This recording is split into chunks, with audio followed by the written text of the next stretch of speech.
Señor ministro de Justicia, Jorge Iván Cuervo, a propósito de nuestro tema del día, ¿cómo van los empalmes? El actual ministro ya se reunió con Iván Cancino, quien todavía no sabemos si es el ministro, pero es el jefe de empalme, y pues como la historia del pato, ¿no?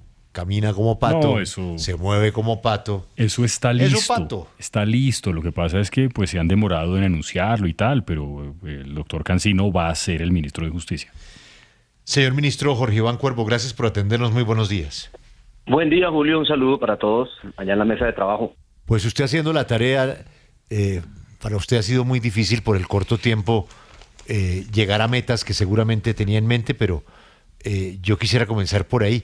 Si el doctor Cancino, compañero suyo del externado, le dijera, óigame, ¿cuál es la prioridad aquí de lo que usted ya ha avanzado? ¿Con qué le gustaría que siguiera ya? ¿Usted qué le diría? Pues mire, Julio, creo que hay tres cosas prioritarias, dos por el lado de acceso a la justicia. Y es que en el 2028 hay que renovar el plan decenal de justicia hasta el 2038. Y en este periodo había que hacer un plan de acción de transición que ya fue aprobado por todas las entidades que hacen parte de este plan decenal: ministerio, rama judicial, fiscalía, defensoría, de tal suerte que ese era un trabajo muy importante. Y en el próximo año el Ministerio de Justicia, que ejerce liderazgo junto con el Departamento Nacional de Planeación, tienen que dejar ese plan decenal. ¿Por qué es importante ese plan decenal? Porque todas las reformas que se quieran hacer de aquí en adelante por cualquier gobierno, por este y por los que vengan, los planes de desarrollo que se formulen y los planes de desarrollo de rama judicial tienen que estar en diálogo con el plan decenal. Entonces yo le dejo listo el plan de transición ya aprobado. Y lo segundo, el 31 de julio vamos a entregar los resultados de la Comisión de Reforma a la Justicia, que usted sabe inició el ministro Osuna, que eso había quedado un poquito apagado. Yo lo retomé y vamos a entregar un documento muy sólido de recomendaciones de política, uno de los cuales es el de subcomisiones penales, y pues qué mejor él, que es un penalista muy reputado, recoja todas esas recomendaciones que vienen de quienes asisten a la Comisión de Reforma, que es la Corte Suprema de Justicia, los colegios de abogados, las 20 facultades de derecho, de tal suerte que si el próximo gobierno dice yo quiero hacer reformas a la justicia para que reduzca la impunidad, para que se mejore el acceso, para mejorar el acceso de personas vulnerables, en ese documento que vamos a entregar el 31 de julio, y al cual quiero invitar, y ayer le dije al doctor Cancino que lo invitaba y dijo que iba con mucho gusto, nos entregan ese documento, sí, no sé, y eso le va a dar una hoja de ruta muy clara al próximo gobierno. Y por el lado de política criminal, vamos a dejar el borrador de COMPES de lo que es la política criminal de este gobierno de los 4 años. Cada gobierno tiene que aprobar un plan nacional de política criminal, de tal suerte que todas las ideas que este gobierno, el gobierno entrante, quiera desarrollar en materia de aumento de penas, de nuevos delitos, de despenalizaciones y todo eso, se tiene que hacer en el marco del Plan Nacional de Política Criminal, que tiene que ser aprobado como documento COMPES, y yo le dejo el borrador listo para que empiece en la discusión.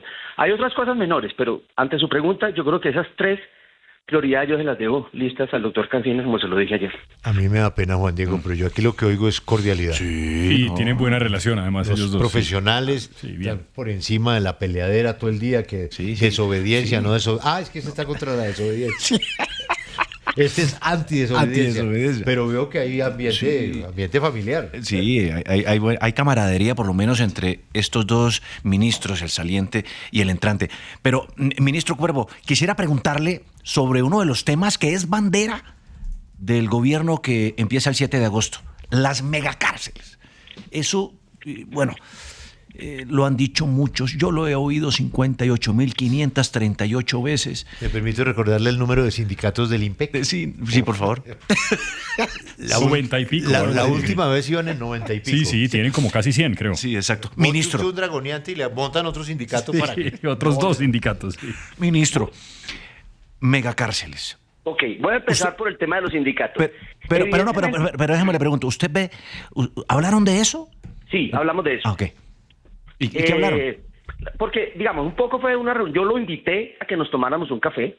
La reunión la propuse yo y él con mucho gusto me la aceptó y nos sentamos. Y me dijo, deme un panorama general de cómo usted ve el ministerio y el sector justicia, porque no olvide que el sector justicia tiene otros chicharrones que son IMPEC, precisamente, USPEC, Supernotariado y la Agencia Jurídica de Defensa del Estado. Y el Ministerio de Justicia es cabeza de sector en materia de políticas, no en materia de acciones. Por eso las noticias que han salido en estos días, que los contratos, por ejemplo, de la Superintendencia de Notariado, el Ministerio de Justicia no tiene nada que ver con eso, no participa el Comité de Contratación. Pero bueno, sí hay 95 y tantos sindicatos, pero en realidad no todos están activos y no todos ejercen presión e influencia. Alrededor de 3 o 4 son los que reúnen el mayor número de guardias penitenciarios, y con ellos, por lo menos en el tiempo que yo estuve, tuve una muy buena relación con todos. Incluso con apoyo del gobierno y con iniciativa legislativa de una parlamentaria liberal, se aprobó la pensión para la guardia penitenciaria que no tenía. Tenían los de fuerza pública, pero no tenía la guardia penitenciaria. Entonces, frente al tema penitenciario y sindicatos, yo puedo decir que le dejo al doctor Cancino normalidad penitenciaria. Hablamos de megacárceles. Y la primera pregunta que nos tenemos que hacer es, ¿qué entendemos por una megacárcel? Es decir, ¿cuántas personas deberían estar allá? Entonces vamos a hablar con las cifras.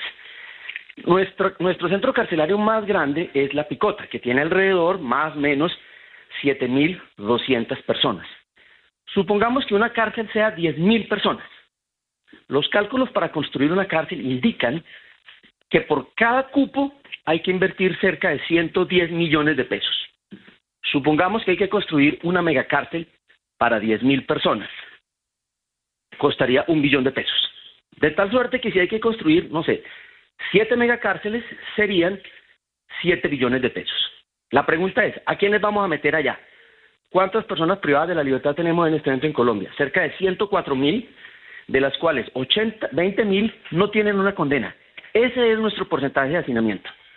Los otros 80.000, la mayoría están en prisiones de mediana y pequeña seguridad. Nuestro número de lo que llaman perfiles privados de la libertad de perfil de seguridad estarían alrededor de 2.400 personas. Es decir, no se necesitaría una megacárcel. Y además no es una buena idea ponerlos a todos en una sola cárcel. Entonces, si se quiere construir una megacárcel, y por megacárcel entendemos un centro carcelario con 10.000 cupos, no vale menos de 1 billón de pesos. Y construir una cárcel en promedio se construye entre 3 o 4 años. Quizás con otros modelos de contratación, asociaciones público-privadas, otra cosa, se reduzca el número, pero hay otro problema que no se ha pensado, y es ¿dónde se ponen las megacárceles? Las ciudades no las van a recibir, porque eso se termina volviendo un problema, como por ejemplo en Cómbita, en Boyacá. Entonces va a haber resistencia de muchas regiones de que les pongan su megacárcel. Hay que empezar a buscar territorio. Entonces un poco lo que yo le dije, sin que eso comprometiera pues lo que va a tomar, las decisiones que tome el gobierno, yo le dije, mire, lo que hay es que sentarse a mirar muy bien el sistema penitenciario, mejorar la infraestructura carcelaria que hay. Nuestras cárceles son muy viejas, son de primera generación. Sí. Mejorar la tecnología, mejorar los controles biométricos, reducir el contacto entre personas privadas de la libertad y guardias y mejor dicho, modernizar el sistema penitenciario. Sí. Con eso se conseguirían los objetivos de, digamos, de mayor seguridad y de mayor prevención. Ministro. Y con eso termino. Sí. Sin olvidar, y eso se lo dije, fue muy enfático porque ese sí es una bandera de este gobierno, la resocialización. Si no le apostamos a la resocialización, a darle segundas oportunidades a personas que no han cometido delitos violentos, que son la gran mayoría, vamos a tener un círculo vicioso de cárceles llenas de hacinamiento, y no se resuelven las causas de los crímenes. Ministro, en estos 4 años se han presentado varios escándalos en las cárceles, megafiestas, fugas, además del hacinamiento que usted reconoció. ¿Se habló sobre la reestructuración o incluso la desaparición del IMPEC con el ministro Iván Cancino?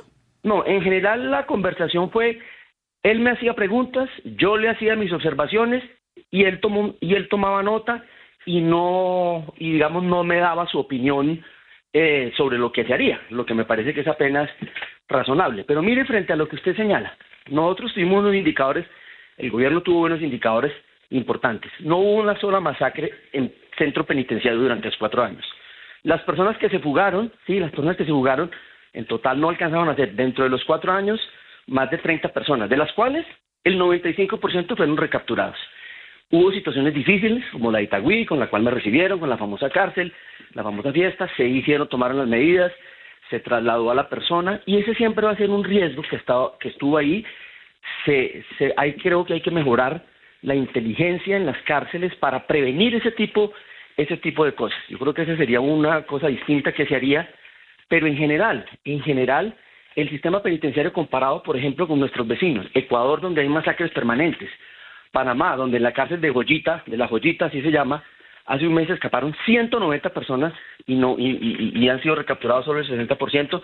Nosotros tenemos una situación que yo llamaría de normalidad penitenciaria, normalidad dentro de situaciones complejas que hay que prevenir, que hay que adelantar, que hay que tomar.